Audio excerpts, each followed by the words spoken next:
নমস্কার বন্ধুরা, সোনার কিচেন ঘরে তোমাদেরকে স্বাগত জানাই। আজ আমি তোমাদেরকে খুবই মজাদার একটা ভর্তার রেসিপি বানিয়ে দেখাবো। তো এই ভর্তার রেসিপির ভিডিওটি পুরো দেখার অনুরোধ রইল। আর রেসিপিটি যদি ভালো লাগে কমেন্ট করো, লাইক শেয়ার সাবস্ক্রাইব করে আমার পাশে থেকো। যারা এখনও পর্যন্ত আমার চ্যানেলটিকে সাবস্ক্রাইব করেছো তাদেরকে অসংখ্য ধন্যবাদ। যারা এখনও আমার চ্যানেলটিকে সাবস্ক্রাইব করোনি, অনুরোধ রইল আমার চ্যানেলটিকে সাবস্ক্রাইব করে আমার পাশে থাকার জন্য। আর যারা আমার ফেসবুক পেজ থেকে দেখছো তাদের কাছে অনুরোধ রইল ফেসবুক পেজটা একটা লাইক দিয়ে একটু ফলো করে দেওয়ার জন্য। তো ভর্তাটা বানানোর জন্য এখানে দেখো আমি অর্ধেক বাঁধাকপি নিয়েছি। তো আজ আমি এই বাঁধাকপির ভর্তা বানাবো। বাঁধাকপির তো অনেক রকমের রেসিপি খেয়েছো, তো আজ আমি যেভাবে বাঁধাকপির ভর্তা বানাবো আশা করি এইভাবে কেউ খাওনি। তো এখানে দেখো বাঁধাকপিটা আমি ছোট ছোট করে কেটে নিয়েছি। বাঁধাকপিটা কেটে নেওয়ার পরে এখানে দেখো গ্যাসের মধ্যে আমি একটা কড়াই বসিয়ে দিয়েছি। ওই কড়াইয়ের মধ্যে আমি বাঁধাকপিটা দিয়ে দিলাম। পুরো বাঁধাকপিটা আমি দিয়ে দেবো। তবে তোমরা চাইলে এখানে কিন্তু বাঁধাকপিটা কম কিংবা বাড়িয়ে নিতে পারো। তো এখানে দেখো বাঁধাকপিটা দেওয়ার পরে এবার এই বাঁধাকপির মধ্যে আমি অল্প পরিমাণে একটু নুন দিয়ে দিলাম, আর অল্প করে একটু আমি জল দিয়ে দিলাম। যেহেতু বাঁধাকপি থেকে জল ছাড়ে যার জন্য কিন্তু আমি জলের পরিমাণটা একটু কম দিলাম। তো এবারে নুনটা দিয়ে আমি খুব ভালো করে বাঁধাকপিটাকে উল্টে পাল্টে মিশিয়ে নিলাম। মিশিয়ে নেওয়ার পরে এবারে দেখো আমি একটা ঢাকা দিয়ে বেশ কিছুক্ষণ বাঁধাকপিটাকে সিদ্ধ করে নেব। তো এবারে দেখো কিছুক্ষণ পরে আমি ঢাকাটা খুলে দেখব বাঁধাকপিটা সিদ্ধ হয়েছে কিনা। আর বাঁধাকপিটা থেকে দেখো জল ছেড়ে দিয়েছে অনেকটা। তো আর বাঁধাকপিটা কিন্তু প্রায় অনেকটা সিদ্ধ হয়ে এসছে। তো আমি আর ঢাকা দেব না। এবারে আমি গ্যাসটা বাড়িয়ে দিয়ে জলটা আমি শুকিয়ে নেব এই বাঁধাকপির সঙ্গে। তো এখানে দেখো আমি কিন্তু গ্যাসটা বাড়িয়ে দিয়ে বাঁধাকপির সঙ্গে জলটা কিন্তু পুরো শুকিয়ে নিয়েছি। শুকিয়ে নেওয়ার পরে এবার আমি এই সিদ্ধ করা বাঁধাকপিটাকে তুলে নেব।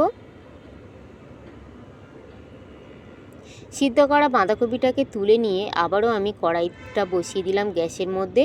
কড়াইটা গ্যাসের মধ্যে বসিয়ে দিয়ে ওই কড়াইয়ের মধ্যে আমি একটু সর্ষের তেল দিয়ে দিলাম। সর্ষের তেলটা আমি খুব ভালো করে গরম করে নেব। সর্ষের তেলটা খুব ভালোভাবে গরম হয়ে যাওয়ার পরে ওই সর্ষের তেলের মধ্যে আমি 3টে শুকনো লঙ্কা ভেজে নিলাম। যে কোনো ভর্তায় শুকনো লঙ্কা না দিলে কিন্তু ভর্তা বলে মনেই হয় না।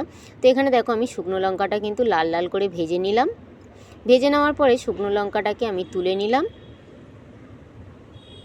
শুকনো লঙ্কাটা তুলে নিয়ে ওই শুকনো লঙ্কা ভাজা তেলের মধ্যে আমি একটু চিংড়ি মাছ নুন আর হলুদ মাখিয়ে রেখেছিলাম, ওই চিংড়ি মাছটা আমি তেলের মধ্যে দিয়ে দিলাম।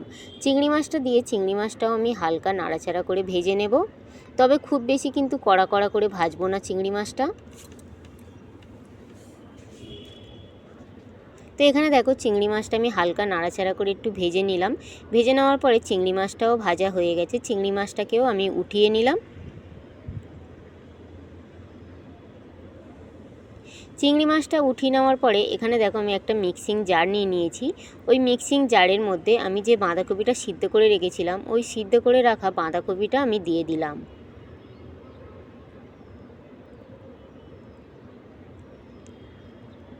তারপরে দেখো ওই সিদ্ধ করা বাঁধাকপির মধ্যে আমি যে চিংড়ি মাছটা ভেজেছিলাম ওই ভাজা চিংড়ি মাছটাও আমি দিয়ে দিলাম। সামান্য একটু চিংড়ি মাছ দিয়ে এত সুন্দর যে একটা ভর্তা হতে পারে না বানালে বুঝতে পারবে না। তো এখানে দেখো চিংড়ি মাছটা দিয়ে আমি বাঁধাকপিটাকে পিষে নিলাম। তবে খুব বেশি কিন্তু ফাইন পেশার দরকার নেই, একটু দানা দানা থাকলে কিন্তু কোনো অসুবিধা নেই। তারপরে দেখো আমি যে চিংড়ি মাছ ভেজেছিলাম কড়াইয়ের মধ্যে যে তেলটা ছিল ওই তেলের মধ্যে আমি একটু কালো জিরে দিয়ে দিলাম। কালো জিরেটা আমি একটু ভেজে নেব। কালো জিরেটা ভাজা হয়ে যাওয়ার পরে ওই কালো জিরের মধ্যে আমি একটু ছোট ছোট করে রসুন কেটে রেখেছিলাম, আমি ওই কাটা রসুনটা দিয়ে দিলাম। কাটা রসুনটা দিয়ে আমি একটু নাড়াচাড়া করে কাটা রসুনটাকেও আমি একটু লাল লাল করে ভেজে নেব, যাতে রসুনের কাঁচা গন্ধটা না আসে। তো এখানে দেখো রসুনটা কিন্তু আমি হালকা লাল লাল করে ভেজে নিয়েছি। রসুনটা ভাজা হয়ে যাওয়ার পরে ওই রসুনের মধ্যে আমি একটু ছোটো ছোটো করে পেঁয়াজ কেটে রেখেছিলাম, ওই পেঁয়াজটা আমি দিয়ে দিলাম। পেঁয়াজটা দিয়ে পেঁয়াজটাও আমি রসুনের সঙ্গে নাড়াচাড়া করে হালকা করে ভেজে নেব। তবে খুব বেশি কিন্তু লাল লাল করে কিন্তু পেঁয়াজটা একদমই ভাজবো না। এখানে দেখো পেঁয়াজটা কিন্তু হালকা আমি নাড়াচাড়া করে ভেজে নিয়েছি।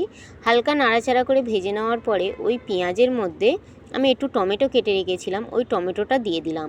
টমেটোটা দিয়ে টমেটোটা আমি একটু নাড়াচাড়া করে নিলাম। নাড়াচাড়া করে নেওয়ার পরে এবারে এই টমেটোটার মধ্যে আমি একটু নুন দিয়ে দেবো, যাতে টমেটোটা একটু গলে গলে যায়।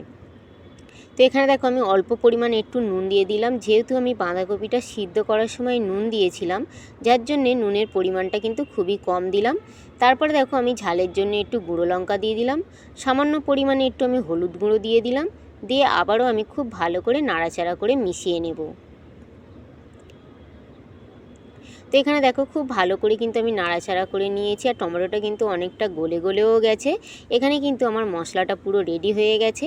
এবারে দেখো আরও একটু আমি কাঁচা লঙ্কা দিয়ে দিলাম, যেহেতু ভর্তা, এটা ভর্তাতে একটু ঝাল ঝাল না হলে খেতে কিন্তু ভালো লাগে না। তবে ঝালটা অবশ্যই তোমাদের নিজেদের পছন্দ অনুযায়ী কমিয়ে কিংবা বাড়িয়ে দিতে পারো। তারপরে দেখো আমি যে বাঁধাকপিটা পিষে রেখেছিলাম, বাঁধাকপি আর চিংড়িটা, ওই চিংড়ি আর বাঁধাকপি পেশাটা আমি দিয়ে দিলাম।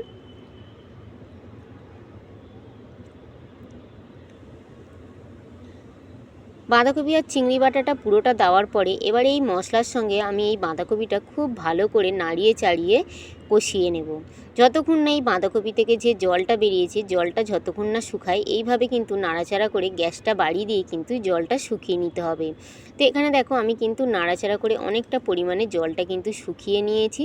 আরও একটু কিছুক্ষণ আমি নাড়াচাড়া করে নেব, যাতে জলটা যেটুকুনি আছে পুরোটা যাতে শুকিয়ে যায়। তো এইভাবে কিন্তু গ্যাসটা বাড়িয়ে নাড়াচাড়া করে শুকিয়ে নিতে হবে জলটাকে।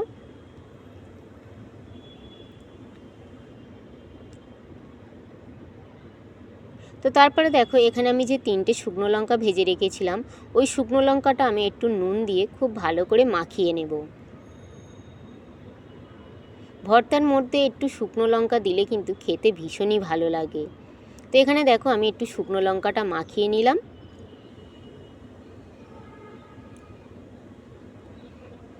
শুকনো লঙ্কাটা মাখানো, এখানে দেখো ভর্তাটা কিন্তু অনেকটা পরিমাণে জল শুকিয়ে গেছে, প্রায় কিন্তু রেডি হয়ে এসছে। এবারে যে আমি শুকনো লঙ্কাটা মাখিয়েছিলাম, ওই শুকনো লঙ্কাটা আমি একটু এই ভর্তার মধ্যে দিয়ে দেব। শুকনো লঙ্কা দিলে কিন্তু ভীষণই ভালো লাগে, তবে যদি তোমাদের শুকনো লঙ্কা পছন্দ না হয় তোমরা কিন্তু নাও দিতে পারো। তো এখানে দেখো আমি একটু শুকনো লঙ্কাটা দিয়ে দিলাম, দিয়ে আর একটু আমি কাঁচা সর্ষের তেল দিয়ে দিলাম। সর্ষের তেল আর শুকনো লঙ্কাটা দিয়ে আবারও আমি খুব ভালো করে নাড়াচাড়া করে নিলাম। তো এখানে দেখো কড়া থেকে কিন্তু ভর্তাটা পুরো ছেড়ে দিয়েছে। এবারে কিন্তু আমার ভর্তাটা কিন্তু প্রায় রেডি হয়ে এসছে। ভর্তা যখন এইভাবে কড়া থেকে ছেড়ে দেবে তখনই বুঝবে ভর্তাটা কিন্তু রেডি হয়ে এসছে। নামানোর আগে আমি একটু ধনেপাতা কুচো দিয়ে দিলাম। এই ধনেপাতা কুচোটা এই ভর্তার মধ্যে দিলে খেতে কিন্তু দুর্দান্ত লাগে। তারপরে দেখো এখানে কিন্তু আমার ভর্তাটা রেডি হয়ে গেছে। এবারে কিন্তু ভর্তাটা আমি পরিবেশন করার জন্য তুলে নেব। গরম গরম ভাতের সঙ্গে কিন্তু অসাধারণ লাগে এই রকমভাবে বাঁধাকপির ভর্তা, আর কত সুন্দর দেখো দেখতে লাগছে। এবার আমি পরিবেশন করার জন্য ভর্তাটাকে তুলে নেব কড়াই থেকে। আর এখানে দেখো আমি পরিবেশন করে দিয়েছি, আর কত সুন্দর দেখো হয়েছে, আর খেতেও কিন্তু দুর্দান্ত হয়েছিল। তো আগে যদি তোমরা এইভাবে বাঁধাকপির ভর্তা না খেয়ে থাকো, একবার হলেও কিন্তু আমার মতন করে বানিয়ে দেখতে পারো। আশা করি ছোট থেকে বড় সবাইয়ের কিন্তু ভীষণ ভীষণ ভালো লাগবে, আর একটা ভর্তা দিয়ে সবাইয়ের কিন্তু ভাত খাওয়া হয়ে যাবে।